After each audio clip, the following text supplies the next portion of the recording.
lifting as much with your legs, your flexibility is better.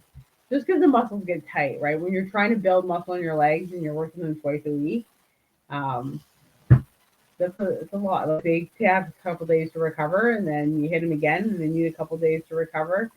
So they tend to feel tight. And getting that good stretch in will really help a lot with the flexibility. But if you don't stretch up, then you're just gonna like be tight, and you're not gonna get into your splits. Yeah. So, as you're now officially Olympic competitor. You go into the O, and it's like I said, it's a big show. So, but this is one question I have to ask you, ladies, every time, especially after the shows. You're on that diet, you're prepping, then you get a chance to break loose. Mm-hmm. Tell us, Jessica, share with us, what's that thing that you Would you desire like? the Would you like most? to see some pictures of what I ate post show? Go ahead, Um, show I so the night Friday night, I ended up going for a steak at the Alexandria Hilton. It was such a good steak. I'm a foodie, I really am. So I do my research. Like I vetted different restaurants. Like I look, okay, I want like 4.5, 5 star. Like I will get angry if I have a cheat meal and it's a shitty cheat meal. So it. I do. I'm like that burger was not worth it. Or like I'm going, that shit. yeah, like, I thought that was a waste of calories. Like, you won't find me like at Tim Hortons getting a donut. Like, you would find me at, for example, I went to this place in Alexandria and it's called Lakma, and it was dough and then it was battered with chocolate on it. So that, and they were like the size of Timbits, but like that is like an experience, right? And so, and it was absolutely delicious. So, when it comes to food, I definitely am a little bit of a food snob, I would say, and a coffee snob maybe too. I like quality, and I like to go to a place where I'm like, okay, that felt like it was worth it. So that night I had the steak. The next day I went out for breakfast and had avocado toast. I was dreaming. I know it's ridiculous, but I had a dream about butter on toast when, like, in prep, like leaving, like it was like 2 weeks out for my show, and I was just craving. I sometimes have weird cravings. I was just craving toast with butter on it, and that morning for breakfast, I had some of that. So, and the cravings are always different. Like sometimes it's chicken wings, but my favorite go to is burger. I love just a good burger. Top three burgers. The one that's in Vegas, actually, at Gordon Ramsay's restaurant. That's one of the best burgers I've had. There's a really good burger in Costa Rica with pineapple on it. And another one of my favorite burgers is in it's on the Vancouver Island in British Columbia in East Soup. That's also one of my favorite burgers. So it's kind of my thing. I like to source out really good quality burgers, and yeah, I've got my top five around the world. Yeah, I know. Like doing this content, quite a few bodybuilders are foodies, but I know some. I interviewed one lady. She also has to deal with because she has a history of food addiction and disorder.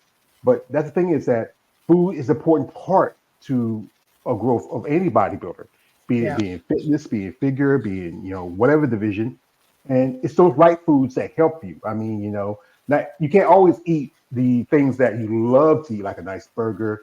I know one thing I think the staple of everybody in the diet is always chicken or broccoli or rice. 100%. I Yeah, mean, that's yeah, but it's those foods that help you grow because you want those clean, healthy foods. We 100%. all love, like I said, I was out earlier this afternoon. I got myself some chicken from Popeyes and some mac and cheese, and that tastes good. I mean, have some French fries on the side, and I'll tell you about myself. I was at 500 pounds about 5 years ago. Okay. And after my mom passed, I'm I said, you sorry. know what, now it's me take time for me to take care of time for me to take care of myself. So I'll take Yeah, care of her. And being, a big man like myself, food is both a weapon and a tool, especially in your mhm, process as you try to lose yeah, weight or try also to grow and develop. yeah. And it's definitely like you, I come from a big family too, and I just really at a young age was like, okay, you can go two ways of this. And I focused on allowing my body to get big with muscle. But it's so easy to do because the way the world is right now, we have so much processed food. It's so available to us. Like, it's really hard to eat clean now compared to how it used to be. Like, it's actually, I find, getting harder to stay with clean eating. And just like the chemicals that they're putting in food. Like, when I'm in prep, I'm no longer just eating chicken from the grocery store. Like, I'm sourcing from JW Foods because I know their chicken is also hormone free, right? Like, and that's, all those little chemicals add up when you're trying to lose weight. So sometimes, people can be eating clean and be frustrated that they're not losing weight. Then you will have to go like even deeper and be like, what is the quality of this chicken? What is the quality of this beef? Because sometimes there's a lot of chemicals and fillers in things, and that can be holding back your weight loss. Yeah, the thing is, there's a lot of stuff in food now. One thing I did was I did push out processed foods, but every now and then I might add something, because I like I said, I'm not trying to bodybuild. I just want something to eat every now and Yeah, then, just something, yeah. something that's, with a taste to it. Here we got my man Vinny says, Steak. steak. Yeah, steak. One thing I never been much of a steak person, like I said, hamburger's my kind of thing. So, Mm. as a competitor, do you feel that there should be some like standards and rules, especially in bodybuilding, where as you see now, there's so many crossover, especially for competitors. Like it's so easy maybe for somebody as a figure competitor to cross over to fitness, physical competitor to cross over to figure. You've seen physique competitors cross over into bodybuilding and some crossover into other divisions. You feel there should be like it's to stick to the standards and rules. Like I know we're talking a couple of other organizations where there's not too many crossover. Everybody's in the division that works for them. Yeah. I, like if I were to cross over to figure right now, I don't think I would be big enough to compete against the figure girls. So I think you still have to earn your spot. Like as a pro, once you become a pro, like technically I could sign up for a physique show, even though I got my pro card in fitness. But like how I would place among those physique girls, I haven't been training my body in that particular way for the last couple of years. So I would probably not be in the top five, right? So it's very, there are some people who can, kind of go back and forth between two categories. And I was there when I first started because I started with the figure and then I did a fitness show. And then in 2017 for that was when we had the Ontario, the provincials. I did both figure and fitness, and I won first in figure, and I also won first in fitness, and then I won the overall. So it was after that year, 2017, that I was like, hey, I need to decide what route am I going to go. Am I going to go the figure route and try to get my pro card, or am I going to go the fitness route and try to get my pro card? Because for figure, I'm going to be looking at, putting on size and focusing on the physique and putting on muscle mass. For fitness, I'm going to be focusing more on doing gymnastic skills, learning handstands, but also like trying to put on size as well. But just realizing that I'm not going to be able to put on size as fast because the gymnastic skills, like your body naturally wants to be leaner and it wants to be strong, but that muscle is heavy. So I then decided, you know what, I want to go with the fitness route. And in 2018, I kind of started to see that happen. I did do a figure show and I ended up placing sixth in figure in 2018 and second in fitness in 2018. Then in 2019, I placed first in fitness and I didn't bother doing figure in 2019. I just focused on the fitness, and that was the year that I won my pro card in 2019. So I think like you can kind of cross over, but then you're also taking your attention away, right? When your attention is split in too many categories, I don't think you get the full 100% towards that one category or that one look. So I think some girls sometimes can be in the middle and they're kind of trying to decide, like, okay, well, which route should I go? And at the end of the day, I guess it's personal choice for each person. That's true because you got to find what works for you. I've Yeah. seen some ladies that look like they could be better in one division than the other, And then sometimes it's about the process, about Yeah, develop your body. Maybe sometimes like you see somebody take a couple of years off before they make their pro debut because they feel yeah, like, okay, I need to work on this, because first they get the critique from the judges, and what works for one person may not work for the other yeah. because everybody's different. Everybody's like, if like I said, you look at someone like Ariel, you look at someone like good example is Jessica Rhea Padilla. You look at those two. They Hmm, look like they hmm. could be the same division, but they're totally different. If you Yeah, look at Sarah Vilgas and compare her to someone like yeah. Angela Well, Yo, you and know, even my friend Taylor, she got her pro card in fitness, and then she took a couple of years off, and then she came back, and her skills are top notch in the fitness. Like she can do some crazy stuff. And then last year she placed second at Olympia, and this year she placed third at Olympia in the fitness category. Because her gymnastic skills, like she's been doing it since she was 4 years old, or she can do some crazy, crazy stuff. Like it's truly impressive. And it's cool. She's only and, an hour away. So and Tilly talk about Taylor Mont, or they call her Tiny T, a little T. I think yeah, Taylor yeah, T. little T. Yeah, little T. Little T, but impressive. I think she's done pretty good. I mean, she just turned pro maybe barely a year ago, Well, no, and she turned pro a couple of years ago, but then she kind of took some time off and was just like doing a lot of calisthenics, doing a lot of skills. And I kept telling her, I'm like, as soon as you come back, you're gonna kill it because I'd seen the skills that she was learning, and yeah, when she came back, she killed it. And it's funny because even though we technically are competitors, we're also friends. So and it's actually exciting when I did when she messaged me. She's like, "I'm so excited! We can get to go to Olympia together." So it's yeah, she's an awesome chick. that's good that this friendship among in the women in your divisions. Sometimes there's some rivalries. Like good example is like Sarah and Natalia. Their rivalries war. It's like a snake and a mongoose. Yeah. And some ladies have good competitive rivalry. Friendships are developed, especially when you're back there on the stage with somebody, and you sometimes you have to help them out with something, or like try to put a little glue on their posters that won't stick off their butt. You know, Yeah. there is so much that's involved in this sport.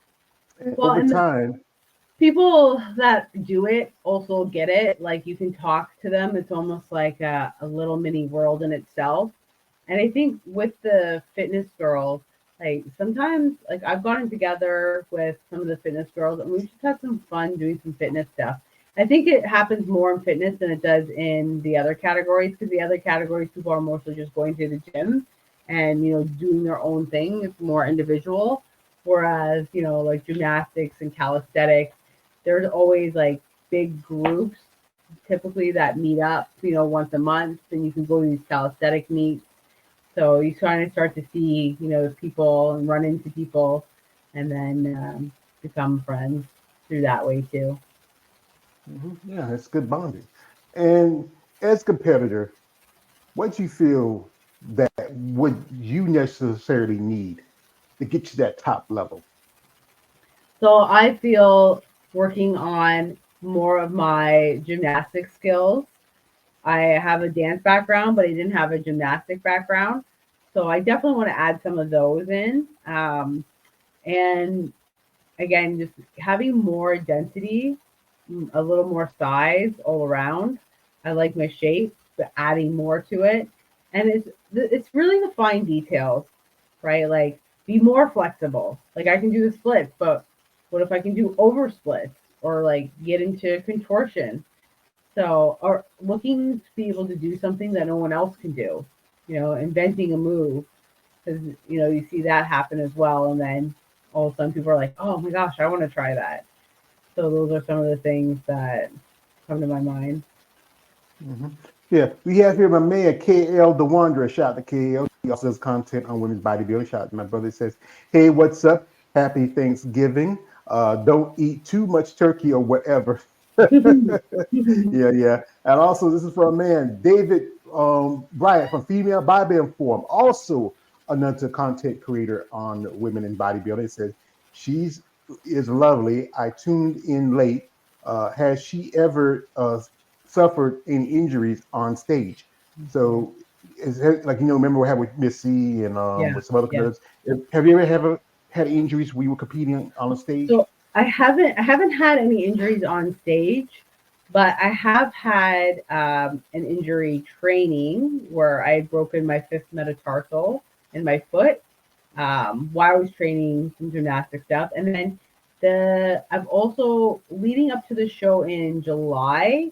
I had pulled my hamstring, so I was actually working through that injury, and I was worried because up until show day, I wasn't getting into my splits and I was getting like work done by the osteopath. I was going and doing float tanks. Like I was doing everything possible self care wise because I was like, okay, what's my backup plan going to be if I can't get into my splits?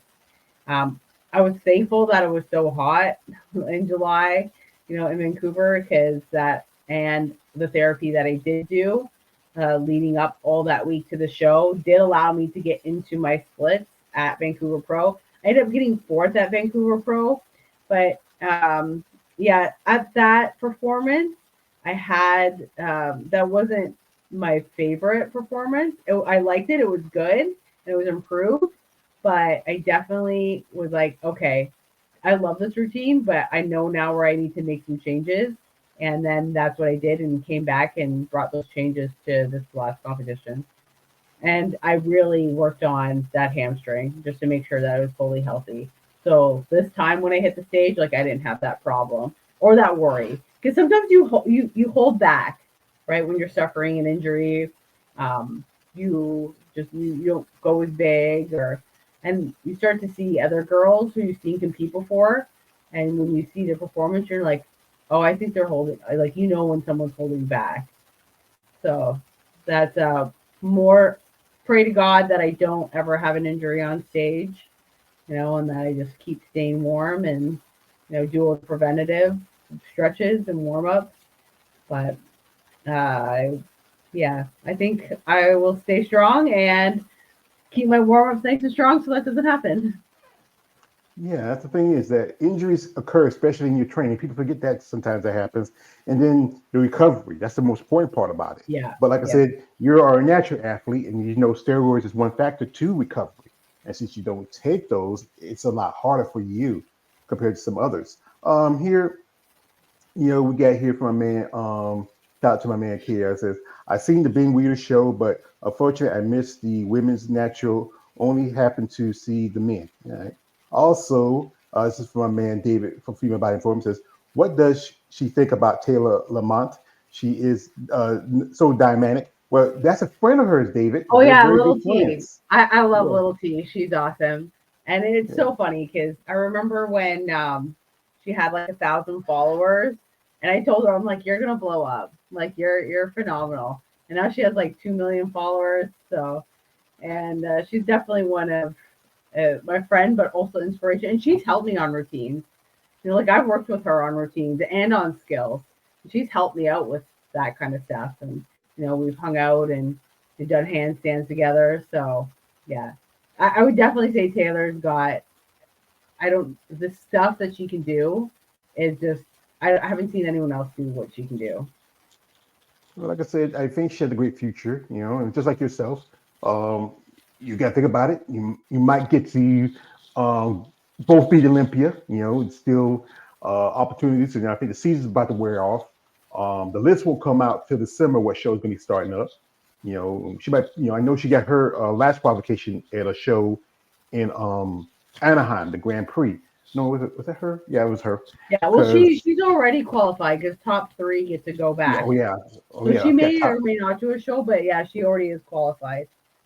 So Yes, it's so she's cool. quite. So we'll get to go Yeah. together. Yeah, top three. So she'll, she can just sit and rest, or she just do the show for the hell of it. Yeah, like I said, there's a lot to the sport people don't understand, especially bodybuilding. Like I said earlier, it's a small community, but it's pretty much global. But Yeah, people, when they look at it, they're always going to look at thinking about steroids, yeah, yeah, yeah, yeah, yeah. But you're an athlete, and you understand the factor which got you here: the work, the discipline, commitment, sacrifice, so much that's involved to help you yeah, get to this next level, even get you to the Olympia. yeah. And like whether you're natural or not, you still have to put in the work. It's just I think, the natural way just takes longer. Mhm.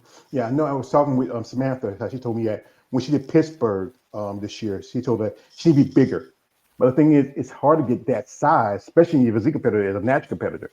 I mean, I Yeah. think one lady told me it takes at least a year or more just to get on maybe extra 7 pounds Hmm. Hmm. compared to the athletes who are more enhanced. Yeah. Because and even still, even if you are eating the right foods and eating like 6 or 5 times a day, you Hmm. know, it's a longer process compared to the others. Hmm. It's all hormones, right? And how everything's acting together. So, hmm So one thing is I want to ask you, like, are you a sponsored athlete or everything's on your shoulder? so I don't really have any like JW Foods will sponsor me with food, and I don't. I kind of do my own thing. So I was with Popeyes for a while, and I would get discounts. But it's something that I'm definitely open to. I've just always, had the flexibility. I just go and get my supplements and buy them, and um, I definitely want to look more into it. And you know, so if you're watching this and you want to sponsor me, like, hit me up. Yeah, I think sponsorship does help, especially I think again for y'all women, especially for your division, most definitely it's more of a expense compared to the Yeah, others. With yeah, they said again, the guys got will wear a pair of bananas and boy shorts. So here's the thing about it, Jessica. There's some guys out there. And ain't some guys like say, Jessica, you're a cute little thing. You're doing that flipping around and jumping. So if I do something for you, no, no, no, no, guys, don't do that. yeah, Don't do that. What you should do is this is what I would love to see some people do, especially for y'all women. Approach you like this, Miss Zehr. We like your personality. We like the fact you're a natural competitor. We need to see that more in bodybuilding. I know it's a healthier look. It's a longer process, but we want to see you to get to that next level. So we're interested in sponsoring you. So if you like the product that we have, it works within your interests, then it works for ours. So we want to see you yeah, grow and hit those levels. And we can't wait to see you make your Olympic debut. So if you're interested, we're happy to sponsor you, ma'am. yeah. I would love that. I think a lot of athletes reach out to companies, so I think that's maybe something that I don't know if I always thought they just like found you and reached out to you, but now I'm learning actually a lot of people reach out to them first and kind of get on the radar because there's so many people. So, but if I have, like I said, any sponsors are watching now, definitely reach out because I'm open to trying different things. Like I'm always trying different protein powders and different supplements. So, and if I like something and it's working, I'm going to use it. I'm going to promote it. I'm going to talk about it. So, like naturally, I'm talking about stuff all the time on my Instagram story, but I'm just not getting paid for it. So, I need to get that affiliate link and start actually getting paid for it. Yeah, I think that's the thing is I think people out there who follow this sport, because with your division, it's not as because most of my guys who follow me, they're more about the big, bulky, the muscle, like the rip women. They're a fan of women's bodybuilding of women with muscle. But y'all ladies have muscle. Y'all work and Mhm. train just as hard. You train twice as hard because you have to do more compared to them. And I think sponsors should reach out to competitors when they see that they have someone with some talent, a good personality. I mean, I know most definitely, I know social media is very important. And the thing is Yeah. about social media is that it can be both, a tool and a weapon against a competitor because, people are always making comments, especially like why I become friends with ladies. Most of my ladies have been interviews with mostly women's bodybuilding, physique competitors, some figures here and there. And I'm trying to reach out to some fitness competitors too. But it's always like my man David talked about this shaming of being athletic in bodybuilding. I mean, like there's guys out there who look like me telling say, "Hey, you trying to look like a man," but hey, you Yeah. are an athlete, Yeah. and you Yeah. should be proud of what you do. Yeah. And I think like that's one thing that I like how I look. It doesn't bother me. I, work hard to put on muscle, and the fitness girls that I know, like we're working hard to put on the muscle. So if that's their preference, that's their preference. But I don't know, really doesn't bother me what they say. So, and then there's lots of guys who love women with muscles and love women that have big muscles. So they're like, I am their preference, right? Well, like I said, Dad, you have a great physique. I'll tell you that. But I know my crime. I tell you, my crime, Jessica. I'm a muscle person, and I'm like I'm just whatever doesn't make you stranger, make you Mhm. stronger. I mean, you know. And Jessica, before I leave you, I want to tell you something. You are Yeah. beautiful. Thank you. I'm sorry about him. He's just, I You got to got the see you. joke. You got the Joker. Like you can do his voice. It's not as good compared to some people, but it's been like I always work on the cadence. Like when you talk, you have to make the little clicking sounds. Like because you remember when you played the Joker, he had to wear prosthetics and kind of fix his mouth, Yeah. so I don't, like if you're good at something, Jessica, never do it for free. So yes. But, this is what man, Brian, he says, if Taylor puts on 50 more pounds of muscle, goes to WBE, then she will be Big T. Just say. Yeah.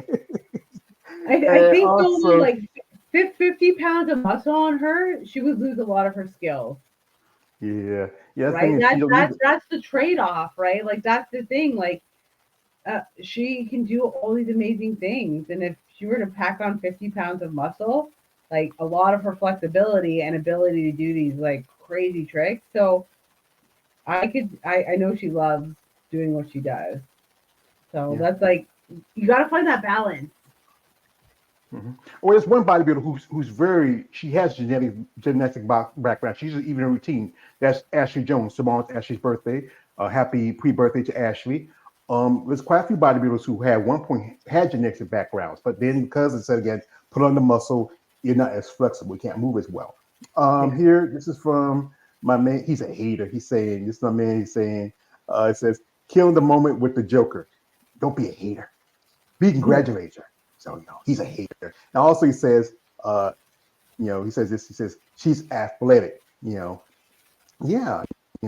It's like I said, you have to be athletic because when people like myself, we go to the shows, we see all these on stage, we see these pumped, ripped, muscular, fit women. And there's an Mhm. old smoke saying says, well, like I said, when you ladies rock hard, we'll rock hard. But we understand that you to get there, you have to make it like a sacrifices.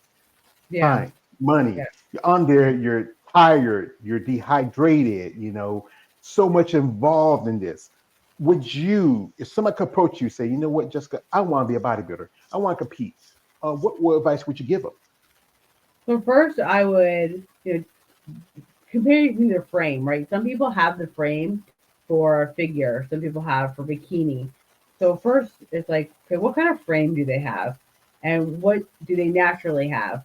So now the whole wellness category is out. If they have like bigger, thicker legs, then like wellness is going to more suit them. If they're more like model skinny, then bikini is going to more suit them, right? Where figure is more a bit of the upper body and fitness is with the skills. So first, I think doing a show, like one show, really teaches a person about their body and how to biohack their body. Because you learn so much about food and you really also get an appreciation for food, especially when you're hungry. Because in prep, you will have those days where you're hungry and you really are like you become thankful as well for food when you're hungry for food. It's kind of like you want what you can't have, and then I realized like wow, like we are so blessed to live the life that we have. We can go to the grocery store anytime and like pick up whatever food we want. Like not everyone has that ability. So, anyways, I kind of went off on a tangent there, but That's all right. so yeah, first thing like just kind of looking at their body, kind of see what they want to do. Do they have an athletic background or like they would want to do something like in fitness, and then encouraging them to try a show, and maybe they may do jump into two different categories and kind of see how the judges place them. And see like did they do better in bikini or did they do better in figure, and then they kind of decide where they want to go from that and decide from there. hmm we have a question from MKL, and he says this is how long did it takes you to work on your flexibility to do gymnastics? Massive. Yeah. So I started in at 30 and I'm now 39. But it's been like a constant progress. Like when I was 30, I couldn't even do a handstand. So that was where I was starting from. Like I was starting with literally no gymnastic experience. Um, and now gymnastics is something I really love doing, like as an adult. So I would encourage anybody, like even if you think I don't think it's ever too late. Not with this sport. Like there's women, they're competing in their 40s and 50s in this sport. So I'm learning, today or last time I was at gymnastics, I was learning a back handspring. Yeah, like I said, there's quite a few ladies. I've interviewed a lady who was in her 60s competing. Lady 56 just who competes in bikini. I think there's a growing number of women who hit in the sport in their later life, And I think this sport, like I said, I've been a fan of it for a long time. And from the interviews I've talked with you ladies, I get to gain knowledge, from these Mm. actors. Because, like I said, mostly I was really mostly interviewing with women in the divisions I like. Like I really was more a fan of women's bodybuilding. I wasn't too big fan of women's physique.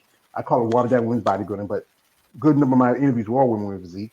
I've interviewed with figure women. Like I said, you're my fourth fitness competitor, and even I've interviewed some ladies who are bikini competitors, and I learned different things about each and one of you, how y'all work, how you're trained, your process, and I really understand. Like I said, my crime is I'm a muscle person smell, but from this doing these interviews, reaching out to women like yourself, I gain knowledge, and it Mm. helps me in my process when I do content, when I talk about you ladies.